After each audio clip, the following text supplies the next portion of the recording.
The gunshot punched through the ceiling tiles and dropped a shower of white dust onto the emergency room floor. 30 people froze.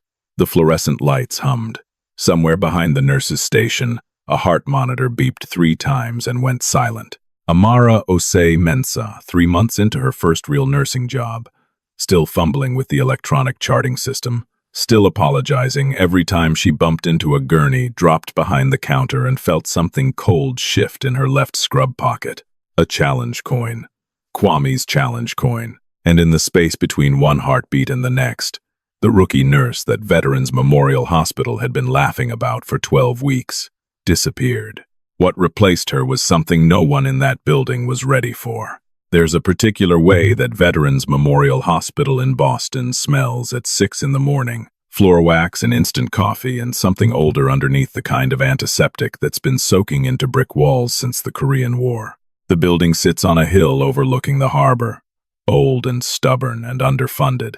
And on clear mornings you can see the masts of the USS Constitution from the 3rd floor break room window.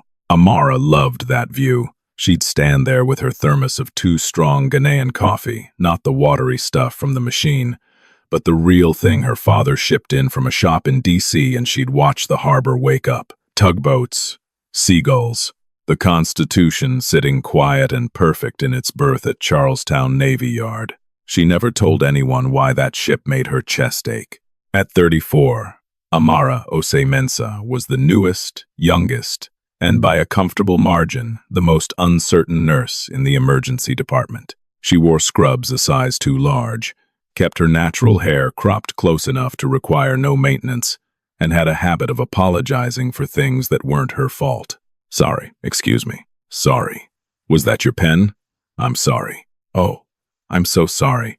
I didn't realize you were. The other nurses had noticed. Of course they had. In a VA hospital staffed by people who'd spent decades dealing with trauma, with bureaucracy, with the particular brand of institutional madness that comes from caring for veterans while being slowly strangled by budget cuts.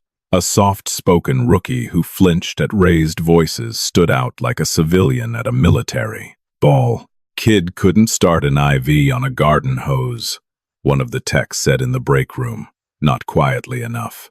Amara heard. She always heard. 12 years of training had made her ears a precision instrument, capable of distinguishing the click of a rifle safety from 50 yards in a sandstorm. But she'd smile and duck her head and go back to her charting. And nobody thought twice about it. Nobody except Rita Sandoval. Master Chief Sandoval retired, 68 years old. Volunteer front desk coordinator had been watching Amara since her first shift, not watching the way the other nurses watched, with skepticism or amusement, watching the way someone studies a puzzle they haven't quite solved. It was the exits. Every time Amara entered a room, her eyes swept left to right, then up, then back to center. She mapped windows, doors, choke points. She did it in under 3 seconds, and she did it so naturally that you'd miss it entirely if you weren't looking for it. Rita was looking for it, because Rita had done the same thing every day for 30 years aboard Navy vessels, and she recognized the behavior the way a musician recognizes perfect pitch instinctively and with absolute certainty. But the old Master Chief said nothing. She just watched, and she waited. The one person who gave Amara genuine warmth was improbably the most difficult patient in the hospital. Gunnery Sergeant Raymond Delacroix, USMC, retired, had been recovering from lumbar fusion surgery for 2 weeks, and had already driven 3 nurses to request reassignment. He was 58, built like a brick wall that had been slightly softened by age and hospital food, and he spoke in the flat, carrying voice of a man who had spent decades making himself heard over helicopter rotors and gunfire. "Hey, new girl." Amara turned. Ray was in his wheelchair by the window, a cold cup of coffee balanced on his armrest. A crossword puzzle he'd been butchering for 3 days spread across his lap. "Yes, Gunnery Sergeant. What's a 9-letter word for stubborn?" "Obstinate." He squinted at her. "How old are you, anyway? You even old enough to drive?" "I'm 34. 34. He shook his head like she'd told him she was 12. "My boots are older than you." Come here and fix my IV. The last kid they sent in nearly put it in my kneecap. She fixed his IV in 12 seconds flat. Inserted it so smoothly he didn't feel the needle. Ray looked at the insertion site. Looked at her. Something flickered behind his eyes, a question forming, but then a monitor beeped 2 rooms down and Amara was gone before he could ask it. In her left pocket, a heavy brass coin pressed against her thigh with each step. She'd carried it every day for 5 years. On one side, a trident and an anchor. On the other, engraved initials, K.A. She never took it out. She never talked about it. But sometimes, late in a shift, when the ER was quiet and the patients were sleeping and the hum of the old building settled into her bones, Amara would hum, low and soft, a lullaby her grandmother sang in Accra, about a child who crossed a great river and found a new home on the other side. She didn't know anyone could hear her. Ray could hear her. From his room down the hall, he'd lie still and listen, and he'd think, I know that sound. That's not just singing. That's someone keeping themselves together. But what did he know? He was just a broken-down gunnery sergeant with a bad back and a crossword puzzle he couldn't finish. What he didn't know, what none of them knew, was that by this time next week, the woman they called the new girl would have the entire emergency room on its feet. The Monday before everything changed, Amara made the mistake of telling the truth. It happened during a morning staff meeting, the kind of airless, fluorescent-lit gathering where hospital administration pretended to care about frontline concerns, and the frontline pretended to believe them. 15 nurses packed into a conference room that smelled like stale donuts and dry erase markers. Denise Kowalski ran the meeting. She always ran the meeting. At 55, Denise was the senior ER nurse, the union representative, and the unofficial gatekeeper of Veterans Memorial's emergency department. She had 30 years of seniority, a badge lanyard thick with credentials, and a way of looking at new nurses that made them feel like they'd tracked mud onto a freshly mopped floor. Supply requests, Denise said, flipping a page on her clipboard. We're still waiting on the level 1 infuser replacement parts and the updated crash cart medications. Moving on. Actually, Amara's voice was so quiet that 3 people had to turn around to see who'd spoken. I wanted to ask about the supply shortages in the ER. We've been low on basic trauma supplies for 6 weeks now. We ran out of chest seals last Thursday. The room went still, not because the question was inappropriate, because Amara had asked it. The new girl, the one who apologized for breathing. Denise's pen stopped moving. She looked at Amara the way a cat looks at a mouse that has just walked out of its hole and sat down on the kitchen counter. We've filed the requisitions through proper channels, Denise said. These things take time. 6 weeks is a long time to be short on chest seals in a trauma-capable ER. Are you questioning the supply chain process, Miss Osei-Mensah? The pronunciation came out wrong, deliberate or not. It sounded like she'd garbled the name on purpose. Amara felt her jaw tighten. A micro-reaction she buried instantly.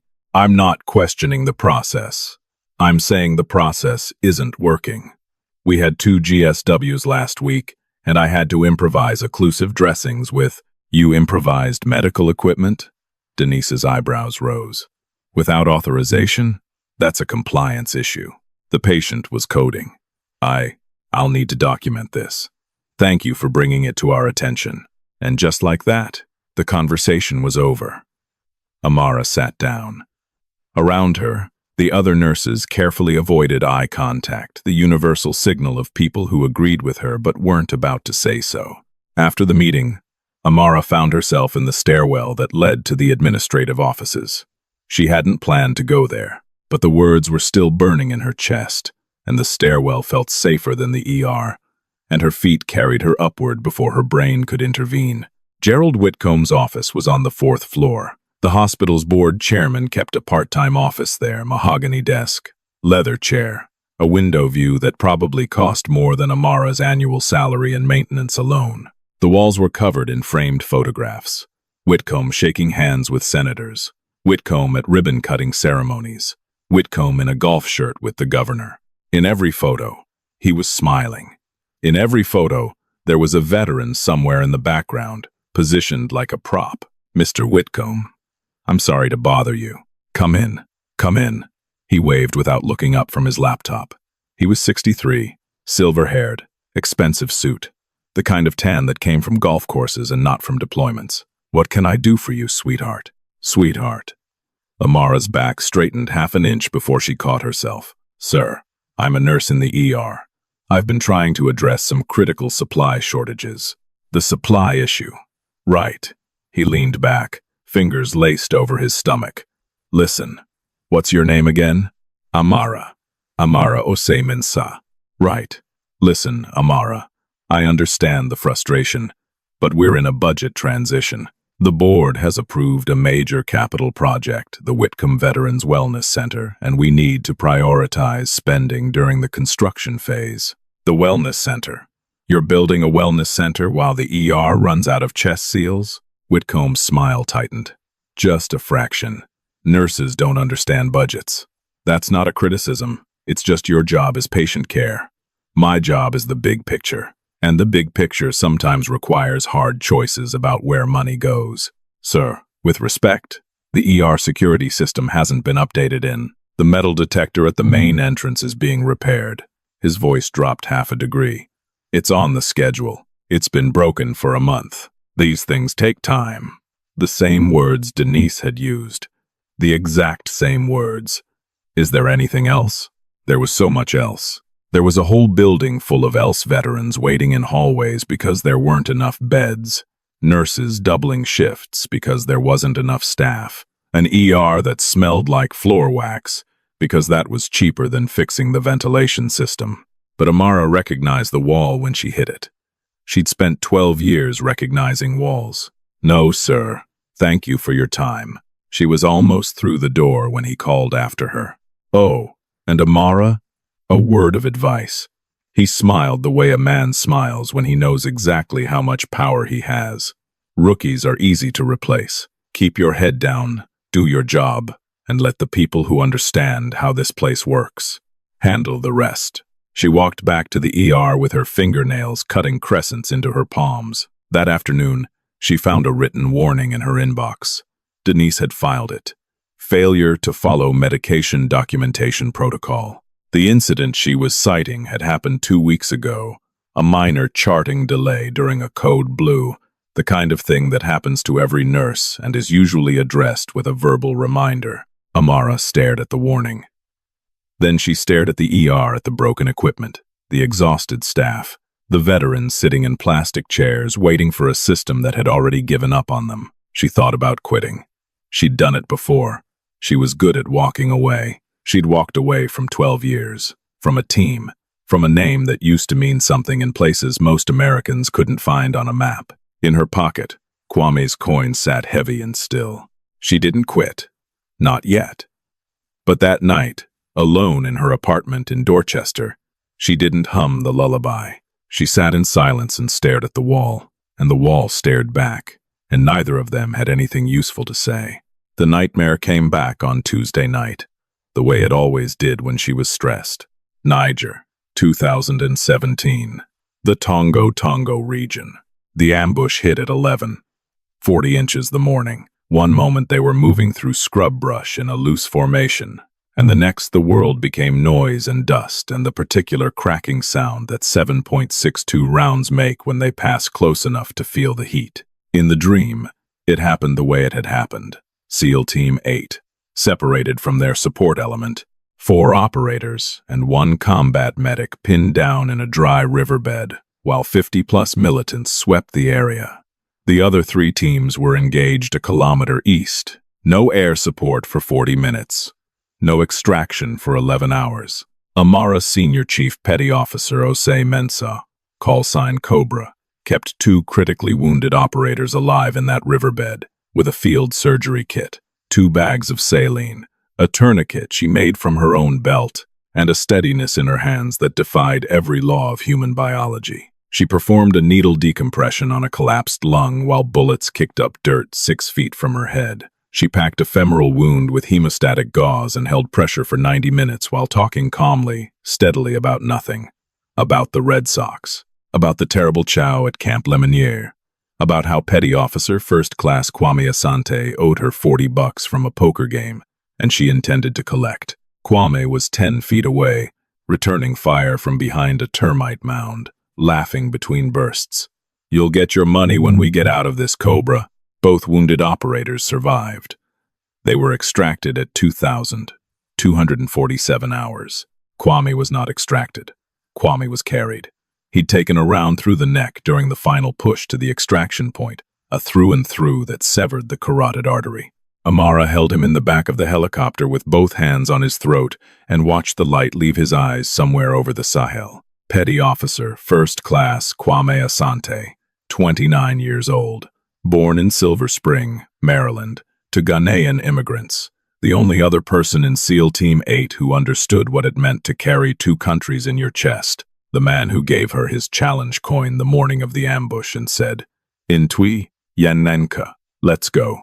She woke at 3 a.m., gasping, hands in the wrong position cupped, as if she were still holding his neck. It took 4 minutes for her heart rate to drop below 100. She didn't go back to sleep. Instead, she sat on the edge of her bed in the apartment that still didn't feel like home, and she held Kwame's coin, and she thought about all the ways a person can be alive and still not be living. She'd left the Navy 14 months after Kwame died. They'd offered her the instructor billet at Little Creek, teach the next generation of SEAL combat medics, pass on everything she knew. She lasted 2 days. Every student had Kwame's face. Every training scenario was the riverbed, so she ran. Ghana, first Kumasi, her parents' hometown, where she worked in a rural clinic for a year and delivered 14 babies and treated malaria and dengue, and remembered what medicine felt like when it wasn't about keeping people alive long enough for extraction. Then back to the States. Nursing school, a new name on a new badge in a new city.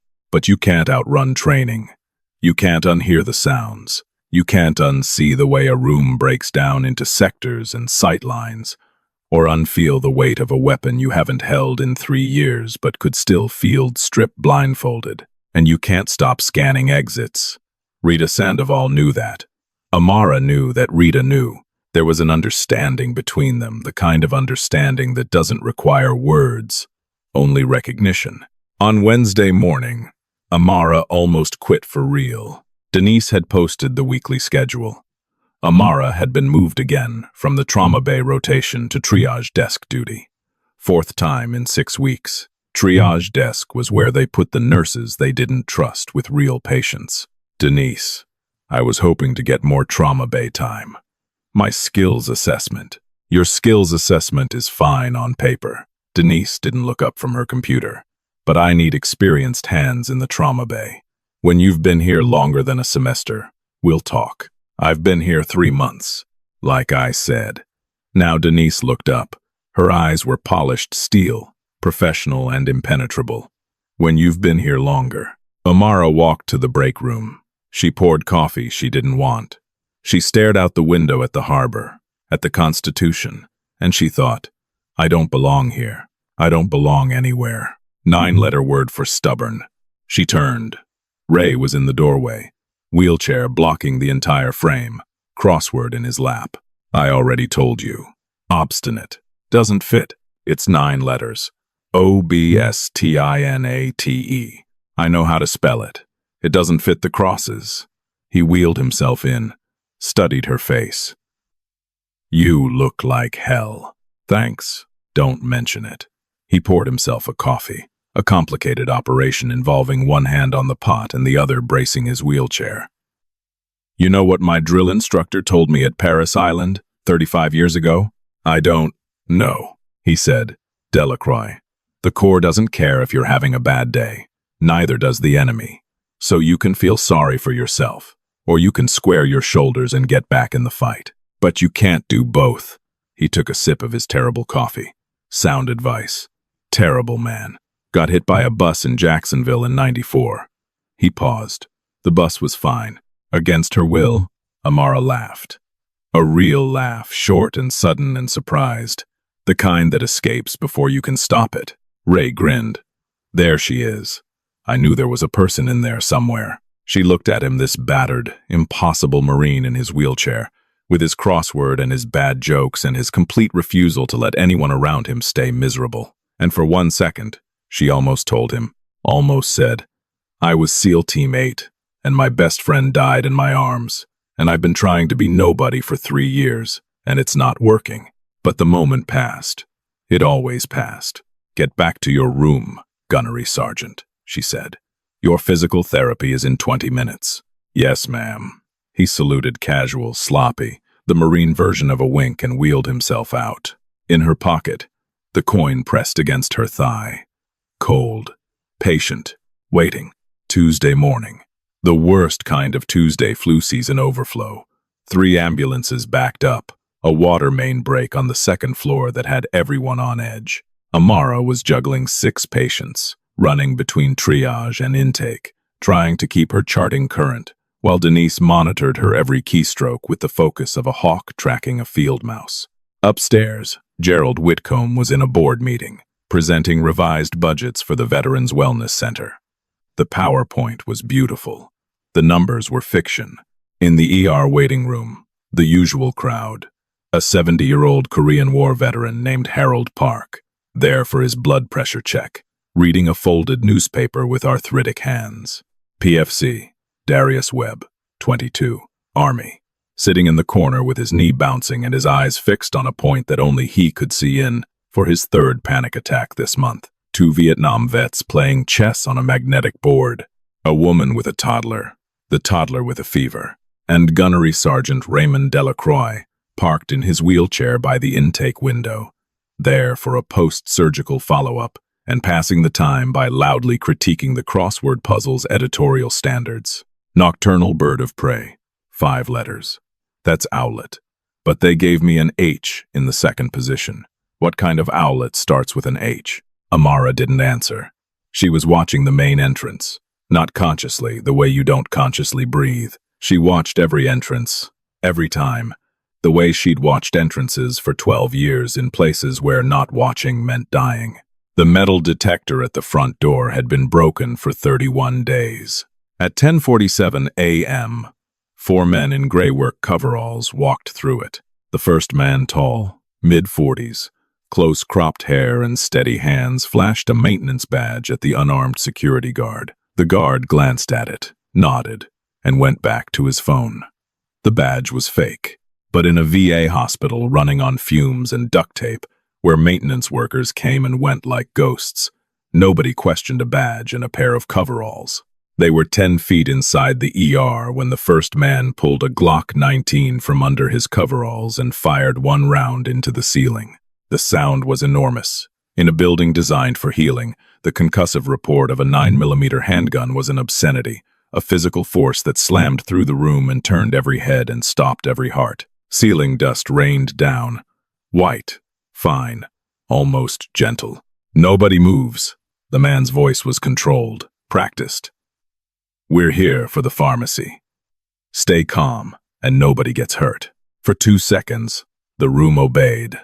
Shock does that. It creates a window of absolute compliance, a gap between stimulus and response where the human brain simply stops processing and waits for instructions. Then Harold Park, 70 years old, Korean War, chosen reservoir, a man who'd been cold and shot at before most of the people in that room were born, stood up from his plastic chair. "Sit down, old man." Harold didn't sit down. Harold Park hadn't sat down when the Chinese came over the hill in 1950, and he wasn't about to start now. The gunman pistol whipped him. The old veteran went down hard, blood erupting from a gash above his eye, his newspaper scattering across the linoleum like dead leaves. Darius Webb, PFC Webb, 22, Army, PTSD, panic attacks. The war following him into a VA hospital waiting room like a dog that wouldn't stop biting lunged from his chair. A second gunman fired. The round caught Darius in the left shoulder. Through and through. He spun and hit the floor. And the sound he made wasn't a scream, it was the sound of a man who'd heard that sound before, in a different country, in a different life, and was suddenly back there. Chaos. People screaming. The woman clutching her toddler. pressing the child's face into her chest. Dr. Tomas Aguilar, the ER, attending, 31 years old, brilliant on paper, frozen solid in the real, standing behind the nurse's station with his hands at his sides and his mouth open and absolutely nothing coming out. And Amara. Amara dropped behind the nurse's station counter. Not dove, not fell, dropped, controlled, deliberate. The smooth downward motion of someone who'd been under fire before and understood that the first 3 seconds determine whether you live or die. Her back against the counter, her breathing even, her eyes open. In her left pocket, Kwame's challenge coin shifted against her thigh. For 3 seconds, she was nobody. She was the gap between who she'd been and who she'd been pretending to be. Then the coin settled, and something that had been sleeping for 3 years opened its eyes. She didn't become a different person. She became herself. Her eyes swept left. 4 men, 2 in the ER, 2 moving toward the pharmacy corridor. The ER pair, 1 by the door, Glock 19, trigger discipline poor. 1 center room, Beretta M9, hands shaking, nervous, undisciplined. The 2 headed for pharmacy. Out of sight now, moving fast. Rounds fired. 2. Ammunition remaining in the Glock, likely 14. The Beretta, unclear. Exits. Main entrance blocked by gunman 1. Back corridor clear, leads to loading dock. Pharmacy corridor. Gunman 3 and 4. Stairwell 30 feet east, partially concealed by supply cart. She processed this in under 5 seconds. Nobody saw her do it. Nobody was looking at the rookie nurse. But Gunnery Sergeant Ray Delacroix, wheelchair-bound and helpless and watching from 10 feet away, saw her eyes change. And he thought, I've seen those eyes before. On the firing range, on patrol, in the places where people stop being people and become something sharper. Who the hell are you? Amara moved, low, fast, silent. Across the floor to Darius Webb, who was on his back, left shoulder pumping blood, eyes wide and somewhere else entirely. Not in Boston, not in the ER, back in Kandahar or Helmand or wherever the bullet had sent him. Soldier. Her voice was a whisper, but it carried a frequency that Darius's nervous system recognized before his conscious mind could process it. The calm, absolute command of someone who has talked wounded men through worse. Look at me. In through the nose, out through the mouth. You're safe. I've got you. His eyes found hers. Locked on. His breathing stuttered, then steadied. She examined the wound in 3 seconds. Through and through, lateral deltoid, no arterial involvement, no bone. He'd live. She took a pen from her scrub pocket, wrapped a strip torn from her own scrub top around it, and fashioned a pressure bandage with a technique that hadn't been taught in any nursing program in the country because it wasn't a nursing technique. It was a special operations combat medic technique, designed for field application under fire. And she performed it with the fluid, automatic precision of someone who'd done it 100 times in conditions that made this look like a vacation. Keep pressure here, she whispered. Don't move. Don't make a sound. Darius nodded. His breathing was steady now. She'd given him something to focus on. The pressure, the breathing, and the panic had nowhere to go. She moved to Herald Park.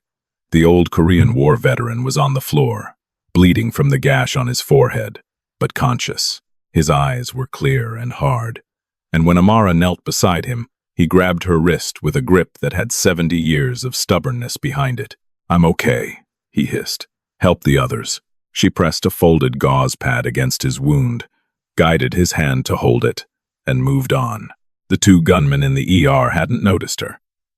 They were focused on the room, on the screaming, on the chaos, on the woman with the toddler, on the frozen doctor, on the chess-playing Vietnam vets who'd gone silent and watchful with the particular stillness of men who'd been ambushed before and knew that stillness was survival. Amara reached the back corridor. The door was unlocked. It was always unlocked, a fire code violation that Whitcomb's budget cuts had never addressed. She opened it 6 inches. Then she began evacuating patients, one by one, hand on a shoulder, whisper in an ear, a gesture, 2 fingers, pointed toward the corridor, then a flat palm. Move that way. Stay low. It was a tactical hand signal, standardized across every branch of special operations in the U.S. military. Dr. Aguilar didn't recognize it. He stared at her gestures with the blank confusion of a man watching someone speak a language he'd never heard. But the veterans, the Vietnam vets, the younger Iraq vets, the Afghanistan vets who'd been waiting for prescriptions and blood draws and the slow machinery of government healthcare, they recognized it instantly. One by one, they moved. Silent, disciplined. Down the corridor, toward the loading dock, away from the guns. And Ray Delacroix, who couldn't move, who was in a wheelchair with a spine held together by titanium screws and surgical tape, watched from his position near the intake window and saw everything. He saw her check corners the way SEAL operators check corners, slicing the pie, they called it, a technique for clearing angles of approach 1 degree at a time. He saw her check her six, glancing behind her at regular intervals, a combat habit so deeply ingrained it was automatic. He saw her position her body between the patients and the gunmen, always between, always in the line of fire, the way a operator shields their principal. And Ray Delacroix, who had spent 20 years in the United States Marine Corps, who had trained alongside Navy SEALs in 3 theaters of war, who knew the difference between a scared civilian moving fast and a combat-trained operator moving with purpose, mouthed 3 words that no one heard. What, team? Amara got 11 people out before Marcus Devlin noticed. Devlin was smart. Ex-Army medic, dishonorably discharged, but trained enough to read a room and realize it was emptier than it should have been. He turned from the pharmacy corridor and saw the back door closing. He moved fast, grabbed the nearest body, Denise Kowalski, who'd been crouching behind the triage desk, too terrified to move, her union credentials and 30 years of seniority suddenly useless in the face of a man with a gun. Nobody else leaves. Devlin pressed the Glock against Denise's temple. His hand was steady. His eyes were not. Bring them back. Now. The room froze again. The second ER gunman, younger, more nervous, swung his Beretta in a wide arc that covered half the room and endangered everyone. Amara stepped out from behind the supply cart. The air in the room changed. There is a specific quality to the way a special operator occupies space and economy of movement, a centered gravity, a stillness that is not passive, but loaded, like a spring compressed to its maximum tolerance. Amara had been hiding it for 3 months. She stopped hiding it now. She stood in the center of the ER, 5 feet 7 inches tall, scrubs torn where she'd ripped fabric for Darius's bandage, and she looked at Marcus Devlin with eyes that had seen men like him in 6 countries across 2 continents. You're holding that weapon wrong. Her voice. God. Her voice. Nobody in that hospital had heard this voice. It was flat and calm and carried the absolute authority of someone who does not make requests, because they do not need to. Devlin blinked. Your finger is on the trigger guard, not the trigger. She took 1 step closer. That means you don't want to shoot her. So let's talk. Get back or You'll what? You came for pills, not bodies. You're running a pharmacy job with a crew of 4. 2 of whom are in the back right now, probably wondering why it's taking so long. You picked this hospital because the security is garbage and the metal detector's broken. That tells me you're smart. Smart people don't kill hostages. It creates problems they can't solve. She was reading him, peeling him open with words and eye contact, and the kind of tactical psychology they teach at Coronado to people whose job is to walk into impossible situations and walk out alive. Devlin's gun hand trembled. 1/2 inch, barely visible. Amara saw it. She moved. 8 seconds. That's how long it took. She closed the distance in 2 steps, redirected the weapon with her left hand. A hard strike to the inside of Devlin's wrist that broke his grip, caught the Glock as it fell, dropped the magazine with her thumb, racked the slide to clear the chamber, and set the empty weapon on the floor, all before Devlin's back hit the linoleum. SEAL Close Quarters Combat. Krav Maga Foundation. Adapted for special operations. Fast. Brutal. Efficient. Every Marine in that room recognized it. The second gunman raised his Beretta. Before Amara could turn, A 4-foot aluminum IV pole came spinning through the air like a javelin. It struck the gunman's forearm with a crack that echoed through the ER, and the Beretta clattered to the floor.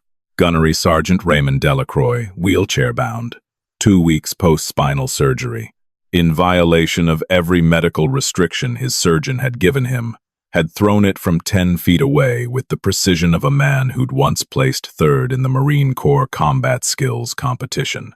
Amara was on the second gunman in 2 seconds. He went down. She zip-tied both men's wrists with their own zip ties, which she'd taken from Devlin's pocket in the same motion as the disarm. Then she pulled a cell phone from behind the nurse's station, slid it to a nurse near the back corridor, and spoke in tactical brevity codes, descriptions, weapon types, positions of the 2 pharmacy gunmen that the 911 dispatcher on the other end, an ex-Marine named Torres, understood immediately and relayed to Boston PD SWAT. Both pharmacy gunmen surrendered 11 minutes later without a shot fired. The ER went silent. Silence has a weight in an emergency room. It's unnatural, a room designed for alarms and monitors, and the constant percussion of people being kept alive doesn't know what to do with quiet. The fluorescent lights buzz louder. The clock on the wall ticks like a countdown. 30 people stared at Amara Osei-Mensah. She was standing in the center of the room, scrubs torn. Right forearm exposed the 3 parallel scars she'd always called a cooking accident visible under the harsh fluorescent light. They weren't from cooking. They were from a black-necked spitting cobra in a dry riverbed in Niger. And the 2 lines flanking the bite were from the field sutures she'd put in herself, while her team held a perimeter. Around her neck, on a thin chain that had been tucked inside her scrub top, a brass challenge coin hung in the open air. It had fallen free during the fight. The trident caught the light. Her hands were steady. Her breathing was controlled. She looked nothing like the nervous rookie who'd been apologizing her way through shifts for 3 months. Nobody spoke. The buzzing lights, the ticking clock, the distant sound of sirens approaching. Then Ray Delacroix moved. He gripped the wheels of his chair. His face was white. The throw had cost him. Pulled something in his back that his surgeon was going to be very unhappy about. But his eyes were focused with a clarity that cut through everything. He wheeled himself forward until he was 3 feet from Amara. "That wasn't nursing school," he said. His voice was quiet. In a room of 30 silent people, it carried like a bell. "That was SEAL, CQC. Close quarters combat. I've trained with team guys. I deployed with team guys. I know what I just saw." Amara didn't respond. She was looking at the coin in her hand. She'd closed her fist around it without realizing. "What team?" Ray asked. The question hung in the air like smoke. Every veteran in that room was leaning in. Harold Park, blood still drying on his forehead, his newspaper forgotten. The Vietnam vets, chess game abandoned. Darius Webb, shoulder bandaged with a combat medic's improvised dressing, sitting upright against the wall with wide eyes. Dr. Aguilar, who'd been useless during the crisis and knew it, and would spend the rest of his career making up for it. The nurses, the techs, Denise Kowalski, whose mascara was running and whose hands hadn't stopped shaking since the gun left her temple. Amara opened her fist, looked at the coin. K.A. on the back, the trident on the front. 8, she said, quietly, almost to herself. Ray closed his eyes, opened them. SEAL Team 8, Africa. He shook his head slowly, the way a man does when a puzzle he's been working on for weeks suddenly assembles itself. "I was with 2nd Battalion, 6th Marines in Helmand, Marja, 2012N. We were pinned down for 16 hours, took casualties, couldn't get air support." He paused. "Team 8 pulled us out, 4 operators and a medic. The medic treated my guys under fire for 3 hours while your shooters held the line." He looked at her. "That was your team." Amara said nothing, but her chin trembled. Once, a single, almost invisible movement that she suppressed instantly, the way you suppress something that's been held down for years and suddenly finds a crack in the wall. Ray straightened in his wheelchair. His back screamed at him. He ignored it. Then Gunnery Sergeant Raymond Delacroix, United States Marine Corps, retired, a man who had not saluted anyone since his discharge ceremony 6 years ago, raised his right hand to his forehead, and rendered a salute. Full, crisp, textbook. A Marine saluting a Navy SEAL. Semper Fi, Senior Chief. The words hit the room like a second gunshot. But this one didn't break anything. This one built. Harold Park moved first.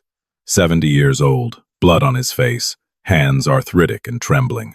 He pushed himself up from the floor, braced himself against a chair, and raised his hand. A Korean War veteran's salute, shaking, imperfect, and absolutely unbreakable. Then Darius Webb, still on the floor, one shoulder bandaged, the other arm rising. His salute was sloppy and his eyes were wet and he didn't care. The Vietnam vets, one standing, one bracing on the chair arms to get up. Two salutes from men who'd been saluting since before Amara's parents left Accra. The other veterans, one by one, those who could stand, stood. Those who couldn't stand, saluted from where they were. Wheelchairs, gurneys, plastic waiting room chairs, a room full of warriors, from 3 wars and 5 decades, saluting a woman they'd been calling the new girl for 12 weeks. Amara's vision blurred. She blinked hard. Twice. She would not cry. She was Senior Chief Petty Officer Osei-Mensah, call sign Cobra, United States Navy, and she would not. She cried. Not sobs. Not a breakdown. Just 2 tears, tracking down her cheeks in parallel lines, which she wiped with the back of her hand in a single, sharp motion, the way she'd always done, in every place where crying was a luxury she couldn't afford. Then a hand settled on her shoulder from behind. She turned. Rita Sandoval stood there. The old Master Chief had removed her volunteer badge. Underneath it, pinned to her blouse, was a Navy anchor, the insignia of a Chief Petty Officer, polished and golden and older than half the people in the room. I knew, Rita said quietly. The first day. The way you checked the exits. Amara stared at her. Rita extended her hand. Not for a handshake, for a forearm. Clasp the grip that operators use. Warrior to warrior, equal to equal. Master Chief Rita Sandoval, USS Bataan, 1987 to 2017. 30 years, 8 deployments. She smiled. Welcome home, sailor. Amara took her forearm, gripped it, held it, and for the first time in 3 years, the ground beneath her feet stopped moving. The aftermath came in waves. The first wave was Police Boston PD, SWAT, FBI, a chaos of badges and jurisdictions and statements. Amara gave her statement calmly, completely, and with the clinical precision of someone trained in after-action reports. The detective interviewing her paused mid-sentence, looked at her, and said, "You've done this before." It wasn't a question. The second wave was media. Someone had been recording on their phone during the attack, not the disarm, but the aftermath, the salute, the room of veterans standing. The video hit Twitter before the police tape was down. By evening, it had 14 million views. By morning, it was national news. The third wave was accountability. The investigation into how 4 armed men walked through a broken metal detector in a VA hospital led straight to Gerald Whitcomb's 4th-floor office. Federal auditors descended on Veterans Memorial like the wrath of God. The self-dealing contracts were uncovered within 72 hours, $4. $3 million in VA hospital funds redirected to Whitcomb's own construction company through a web of shell LLCs so transparent that the lead investigator later called it the least sophisticated fraud I've seen in 20 years. The Whitcomb Veterans Wellness Center was canceled. The money, every cent, was redirected to ER renovation, security infrastructure, and staff expansion. Gerald Whitcomb was removed from the board of directors and arrested at his home in Newton on federal fraud charges. In his mugshot, he wasn't smiling. Marcus Devlin and his 3 associates were charged with armed robbery, assault with a deadly weapon, and a list of federal offenses related to targeting a VA facility. Devlin, during processing, was told that the nurse who disarmed him was a Navy SEAL. According to the booking officer, he sat very still for a long time and then asked for a lawyer. But the wave Amara hadn't expected, the one that took her off guard, came from Denise Kowalski. It happened 3 days after the attack, in the break room, at 6 in the morning. Amara was there first, drinking the terrible hospital coffee because her good stuff was at home and she hadn't been sleeping enough to remember to bring it. The harbor was gray through the window. The Constitution was invisible in the fog. Denise came in. She looked like she hadn't slept either. No makeup, no clipboard, no union badge. She stood in the doorway for a long time. "My son is a Marine," she said. Her voice was stripped bare. No professionalism. No armor. Fallujah, 2004. He came back. Different. He doesn't talk about it. Doesn't talk about much, actually. She sat down. Her hands were shaking. She pressed them flat on the table. "I've spent 30 years in this hospital. 30 years watching nurses come and go. And I built walls. I built rules. I told myself it was about standards. About protecting this place. About making sure people earned their spot." She looked at Amara. "But I think maybe I was just afraid. Of the new ones. The ones who might be better than me. The ones who reminded me that I'm—" She stopped, swallowed. "I don't have an excuse for how I treated you. I have an apology. And I know the difference." Amara sat with that for a moment. She thought about Kwame. She thought about the riverbed. She thought about all the people who'd been unkind to her in 3 months, and all the people who'd been unkind to her in 12 years, and all the ways that unkindness accumulates in a body like shrapnel, not killing. "You, just making everything harder." "Your son," she said.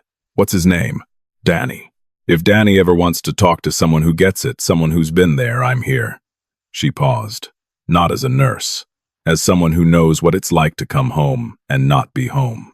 Denise's eyes filled. She nodded. Once. That was enough. In the weeks that followed, the Navy contacted Amara. Would she consider returning? The SEAL combat medic training pipeline was expanding. They needed instructors with her experience. The offer was significant rank restoration, back pay, a position at the Naval Special Warfare Center in Coronado. The hospital administrator, the new one, not Whitcomb, offered her a promotion. Trauma team lead, a title, a raise, an office. Amara turned down both. She stayed. Same hospital, same shift, same ER. But she stopped hiding. She took Kwame's challenge coin off the chain around her neck and clipped it to her badge lanyard, where it hung in the open, visible to anyone who looked. She stopped wearing scrubs a size too large. She stopped apologizing for things that weren't her fault. And she started something new. She called it the Bridge Program, a peer support group for veterans transitioning into civilian healthcare careers.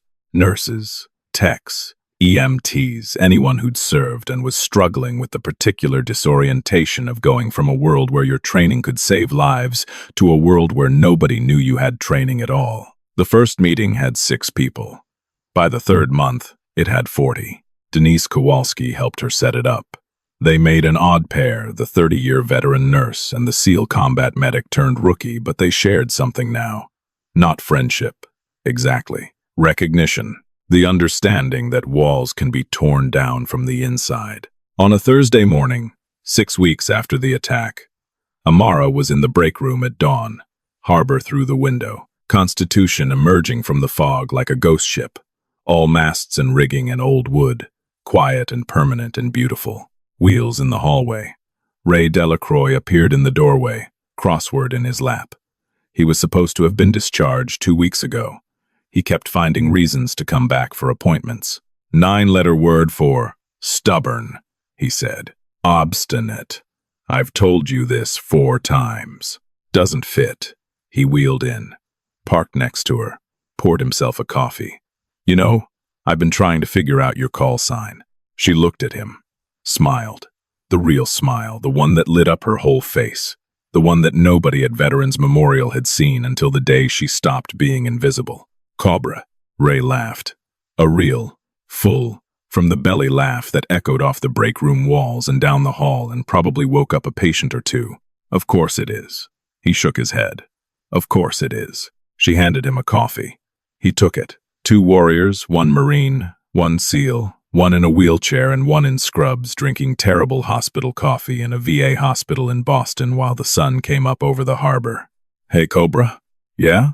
The word's not obstinate. He turned the crossword toward her. Look at the clue again.